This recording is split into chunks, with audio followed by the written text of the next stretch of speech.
Kubernagar વોર્ડના councillor અને એનસીપીના અજીત પવાર પાર્ટીના પ્રદેશ પ્રમુખ નિકુલસિંહ તોમર દ્વારા એક મુહિમ ચલાવવામાં આવી છે, જે મુહિમમાં તેમણે જે સ્વતંત્ર સેનાનીઓએ દેશ માટે બલિદાન આપ્યા છે, દેશની આંતરિક અને બાહ્ય સુરક્ષા માટે પોતાના જીવનું બલિદાન આપી દીધું છે તેવા દેશના મહાનુભાવો માટે જે પ્રતિમાઓ બનાવી છે તે પ્રતિમાઓમાં સ્વચ્છતા રાખવા માટે તેમણે આ મુહિમને આગળ ધપાવી છે।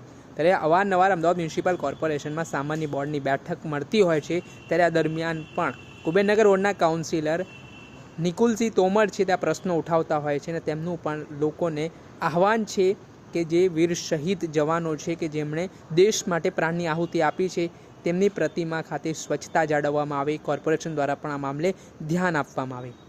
ત્યારે આજે કારગિલ વીર શહીદ મુકેશ રાઠોડની જે પ્રતિમા આવેલી છે, જેમણે 1999ની આસપાસ કારગિલ યુદ્ધમાં શહીદી વહોરી હતી, તેમની પ્રતિમા ખાતે કુબેરનગર વોર્ડના કાઉન્સિલર નિકુલસિંહ તોમર પહોંચ્યા હતા અને ત્યારબાદ તેમના દ્વારા ત્યાં આજુબાજુ સ્વચ્છતા કરવામાં આવી હતી। ત્યારબાદ જે મુકેશ રાઠોડજી જે વીર શહીદ છે તેમની પ્રતિમાને પાણીથી ધોઈને તેમને ફૂલહાર પણ કરવામાં આવ્યા હતા। આ મામલાને લઈને શું કહી રહ્યા છે કુબેરનગર વોર્ડના કાઉન્સિલર અને એનસીપીના અજીત पवार पार्टी प्रदेश प्रमुख निकुलसिंह तोमर ते सांभળી लो।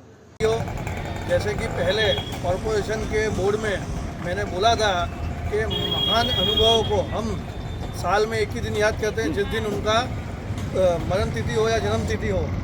कॉरपोरेशन में फरियाद करने के बाद अब हर महीने कम से कम 4 बार हर महान अनुभवों की प्रतिमा को धोया जाएगा और साफ रखा जाएगा। आप सब भी प्रतिमाओं का ध्यान रखें। इन सब ने हमारे लिए कहीं ना कहीं बलिदान दिया है। आप सबसे हाथ जोड़ के प्रार्थना है, आपके विस्तार में जहाँ पे भी महान अनुभवों की प्रतिमा है उसका ध्यान रखें, उसके आजू बाजू स्वच्छता रखें। चालू આ હતા કુબેરનગર વોર્ડના કાઉન્સિલર અજીત પવાર પાર્ટીના પ્રદેશ પ્રમુખ નિકુલસિંહ તોમર। તેમણે પણ લોકોને આ મુહિમમાં જોડાવા માટે આહવાન કર્યું છે અને જેવી રીતે હાલ સ્વચ્છતા માટે ખાસ કરીને જે સ્વતંત્ર સેનાનીઓ છે તેમની પ્રતિમા આગળ આ સ્વચ્છતા જાળવવી ખૂબ જરૂરી છે તે પ્રકારની વાત પણ તેમના દ્વારા કરવામાં આવી છે। દર્શક મિત્રો, એન કવરેજ ન્યૂઝને આપ લાઇક કરી લો, સબસ્ક્રાઇબ કરી લો અને શેર કરવાનું ભૂલતા નહીં।